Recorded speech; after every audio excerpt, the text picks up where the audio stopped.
Nação que é uma nação de longe, que voa como a águia, nação cuja língua não entenderás e não entendes. Por incrível que pareça, prezados telespectadores, aqui está uma profecia. Moshe estava profetizando da nação que escravizaria, da nação que iria manter um controle terrível durante milênios, até hoje, até os dias de hoje. Nós vemos esse controle desta nação, Roma.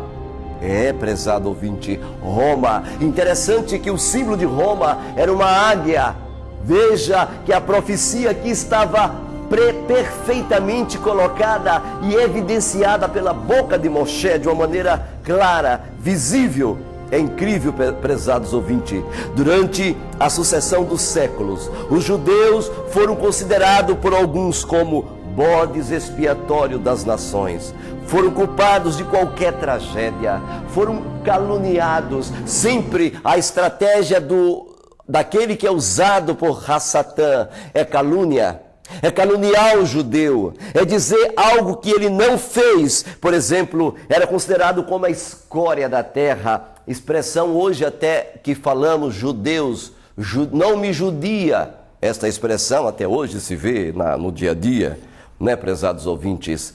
Exatamente estas expressões, porque eles foram forçados a viver nos guetos, forçado a viver numa penúria patética de vida, de existência. Eles sofreram muito para expiar a sua transgressão, a sua iniquidade e trazer justiça. Os judeus têm sofrido bastante neste mundo em que vivemos. Mas, por incrível que pareça, o objetivo do Eterno, de fato, é fazer de Israel luz para quem?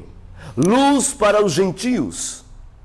Nós temos então a profecia de Yeshayahu 42, em Yeshayahu 42, pego a partir do versículo 1, exatamente de 1 a 6, lá está escrito algo impressionante. Lá diz: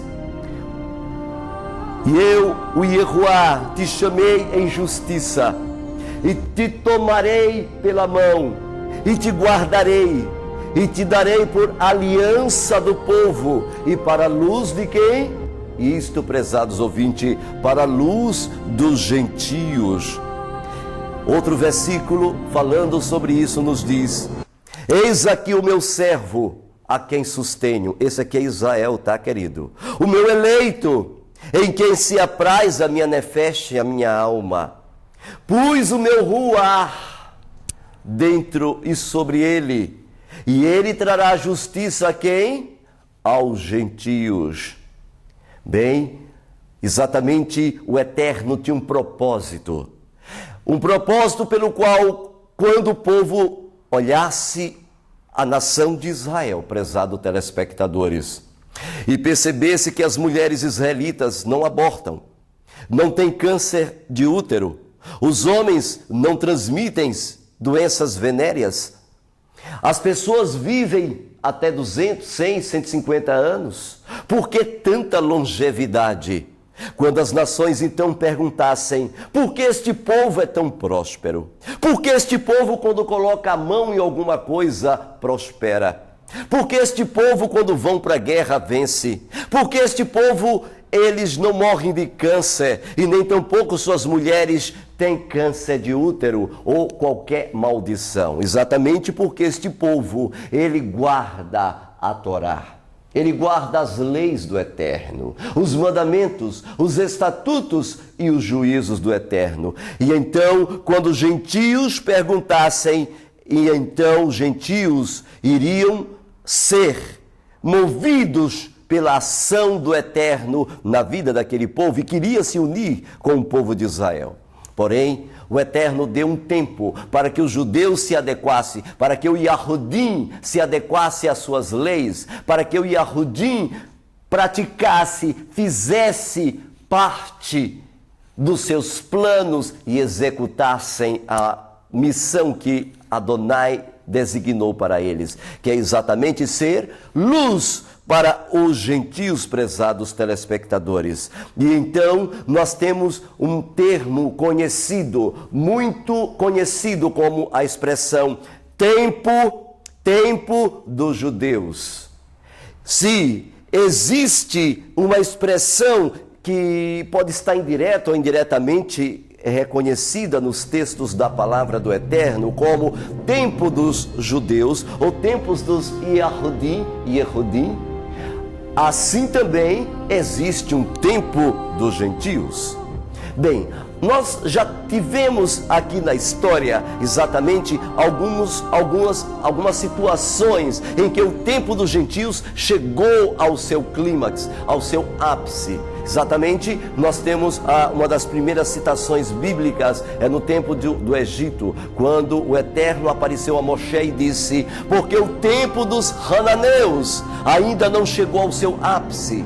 E o Eterno deu 430 anos para os gentios hananeus não continuassem na prática da transgressão, não queimassem seus filhos no fogo, não matassem suas filhas, e as abominações que eles praticavam eram terríveis, prezados ouvintes. Naquela época, os hananeus, que a gente chama de cananeus, eles já praticavam as festas pagãs, entre elas o domingo, a guarda do domingo. Eles praticavam também, meu prezado telespectador, a Páscoa pagã, porque eles acreditavam no Messias dele, que morreu numa cruz e ressuscitou no domingo. Eles também guardavam o São João, eles também praticavam a festa a Moloque, queimando seus filhos no fogo, que era uma abominação a Adonai. Eles também, prezados telespectadores, eles praticava a comemoração do aniversário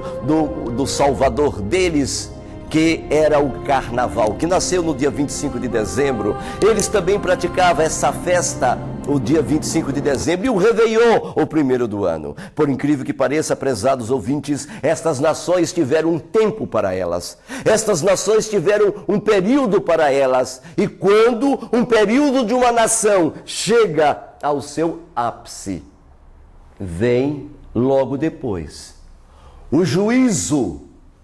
Sim, prezados ouvintes, quando o Eterno dá um tempo para um indivíduo e aquele tempo termina, imediatamente, prezados ouvintes, um juízo se desencadeia sobre aquele povo, ou aquela nação, ou as nações da terra. Aqui, particularmente, meu prezado telespectador, nós temos um juízo de Adonai, logo quando terminou o período dos Hananeus, quando esta nação estava, o cálice tinha enchido de tanta transgressão, então o Eterno levantou o povo dele do Egito e mandou que entrassem na terra e os matassem, destruíssem a todos, matassem crianças, velhos, adultos, pois eles não tinham mais local, plano, inserção nos propósitos do Eterno, porque o cálice de Adonai estava transbordando de justiça pela maldade daquelas nações. Mas também nós temos outros aspectos, outros momentos em que o povo judeu, prezado telespectador, teve um período de tempo pelo qual o Eterno disse que eles iriam passar. E quando terminasse aquele período, eles seriam visitados pelos juízos do Eterno. E exatamente aconteceu isso.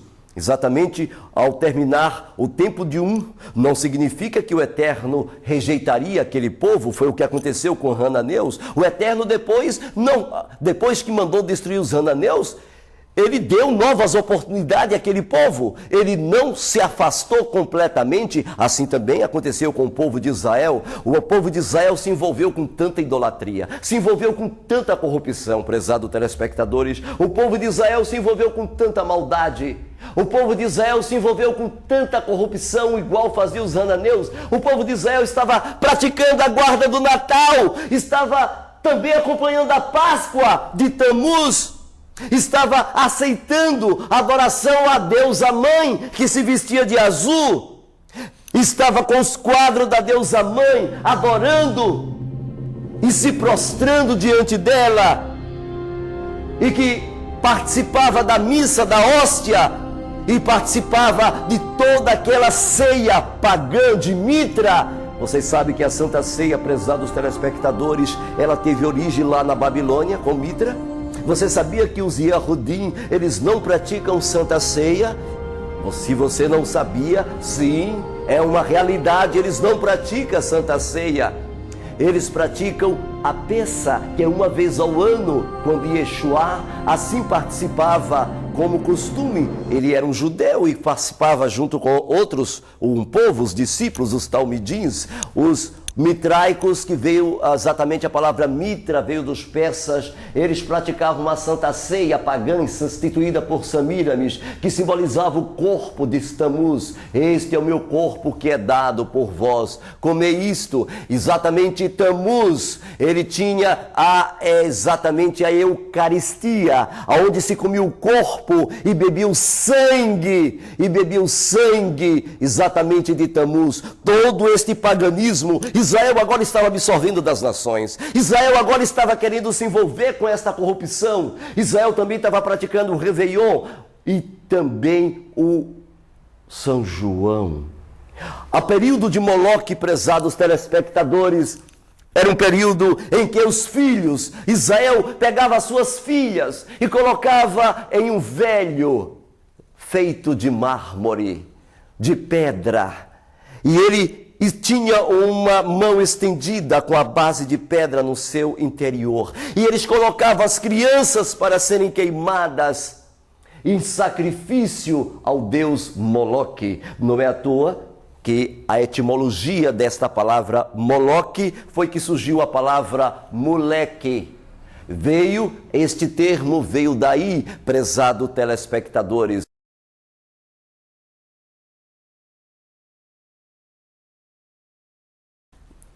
Era um moleque que era colocado exatamente, prezados telespectadores, no colo de Moloque. E as nações pagãs faziam isto, Israel estava imitando. Israel estava se afastando dos propósitos de Adonai cada vez mais. E então o Eterno levantou um profeta chamado Ezequiel e mostrou exatamente a Ezequiel, a Daniel, que este povo seria levado cativo e Babilônia escravizaria eles, levando assim a